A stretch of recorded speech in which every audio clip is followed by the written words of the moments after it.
Let's move on and talk about X-Men 207, which is wrapping up the Messiah Complex storyline. How do you feel this tied up? It was good. It's weird. It's been a long story arc, and then setting up, and this kind of rebooting the whole X-Men, X universe, and all that. But in the end, not to spoil it, but I will. Professor X gets like you don't know this. Professor X gets shot. No. Yeah, right. Well, Did you just get shot? Did he just get shot? Yeah, a little bit. Just with a teeny tiny bit. Oh no. He gets shot in the head, and then everyone stands around and being like, that's too bad. Like 3 pages. And they're not like, gee, we could probably help him. They're like, it's time for a new era of the X-Men. And then the next page, so it's basically they don't even bury him. I mean, no, they don't kill him. They just like lay him on the ground, all gathered around in a circle, not touching him. And then the very last page is a preview of upcoming issues where it's like X-Men Legacy. And it's what becomes the world's most powerful telepath after his mind has been shattered by a bullet. Find out here. So they really So he's probably not going to be dead. No, probably not so much. They love to. They're always like, he's so powerful, and then like, but he's in a wheelchair. It's this time it's going to be, he's so powerful, but now he can't speak. He's get shot in the head. And then he'll be able to Twist. speak, and then Twist. his legs will stop working again, and then they'll start working again, and then like his head will fall off. All right, let's move on. It's going to be a crazy ride, though. What's going to go wrong next? Check out Professor X's Head. Crime Bible, 5 Lessons of Blood is a great series following the new question. You like? I love it, yeah. This spun out of 52, which is a series that everyone hated. And everyone was like, this is the worst thing ever, until Countdown came out. And they're like, wow, what were we thinking? This is the worst thing ever. And so it's sad to see 52, the actual number on the cover. What a much derided number it is now. Yeah. But this is a great series. It's really just smart and like rich, and it follows this character there's this crime Bible, which is like the opposite of the regular Bible. It's about how to be bad, but backwards. Yeah, it's bad, and it's written in blood and like on skin or something. I don't know. Yeah. It tells you like how hair sticking out. Yeah, gross hair. Moles, and moles. toothpaste stains. Stuff you hate. It has a cup of coffee that's been sitting out for like 5 hours and is a little lukewarm. When you read, you have to drink it. Yeah. And the cream's all lumpy. Yeah. Anyway, Crime Bible. So, but it's really good. And the questions kind of track down, like, what's the deal? Like, why are people following this religion of crime? And it's been slowly going through each of the main sins, and this one's about murder. Yeah.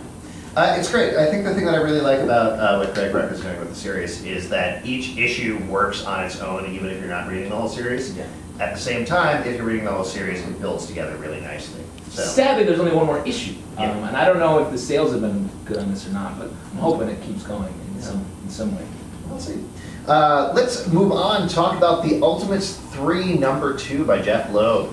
The art is great in this.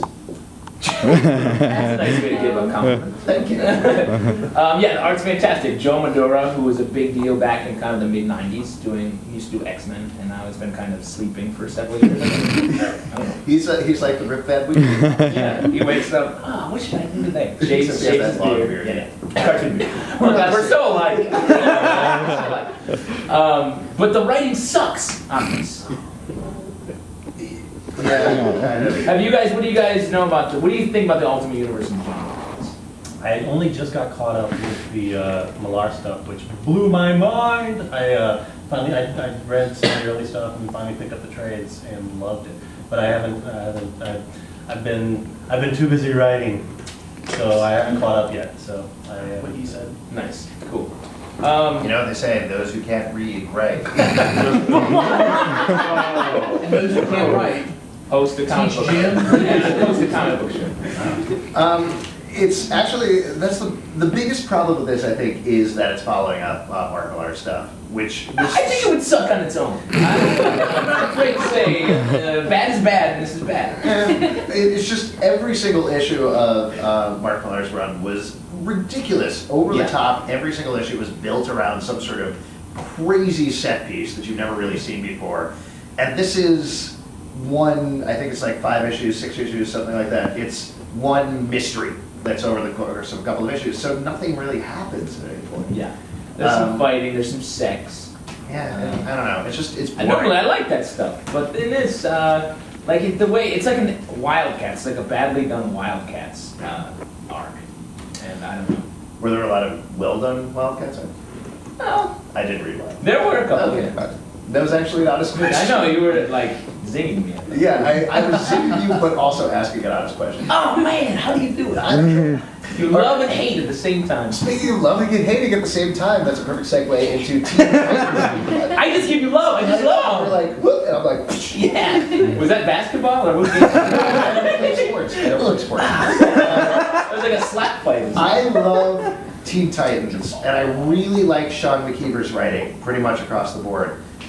This issue was awful. Yeah. Just really, really terribly awful. And he's written several, this is, I think, his 4th issue of Teen Titans. Previous 3 were fine. They were fun. He brings a lot of, like, he's sort of the, hey, young characters enjoyment guy a little bit. And that's Stupid. You mean he's stupid? No.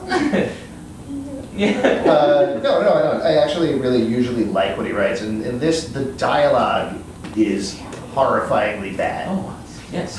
It's like he's like it was written by someone in their like high school like science class, where they had to like they wrote 3 lines and were like, oh, I gotta pay attention. And they're like, what was that? Oh, and it's like doodling and doodles. It's like the characters are running around having little like, hey, and running around. Yeah. It's obnoxious.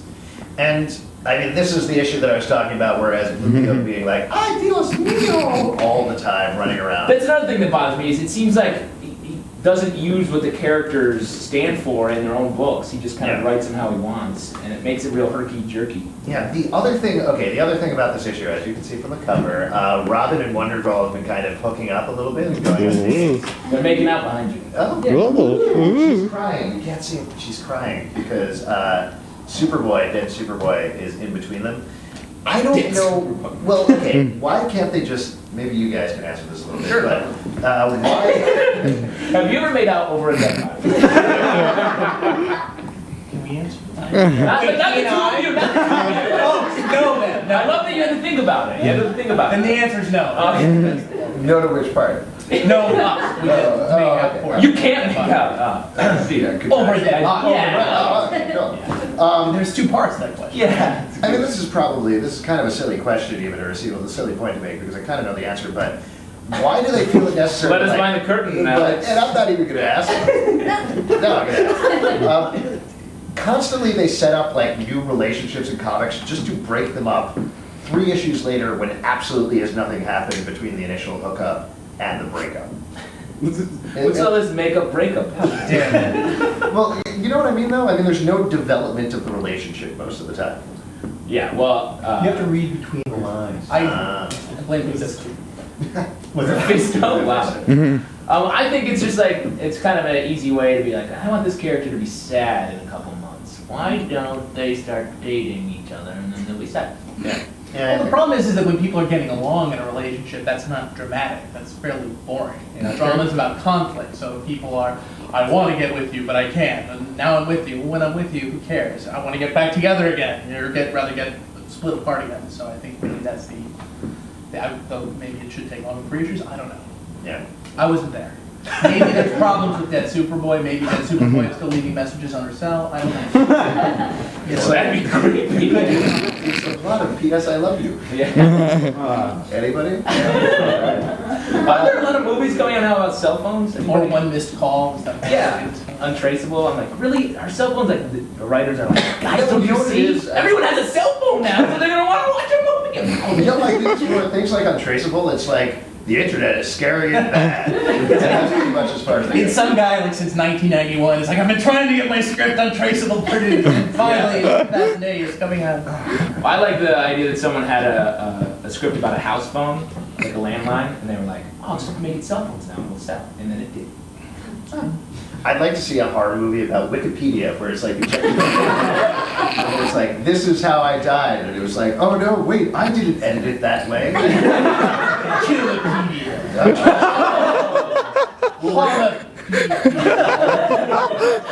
Killer Creek movies. That's our idea. Yeah.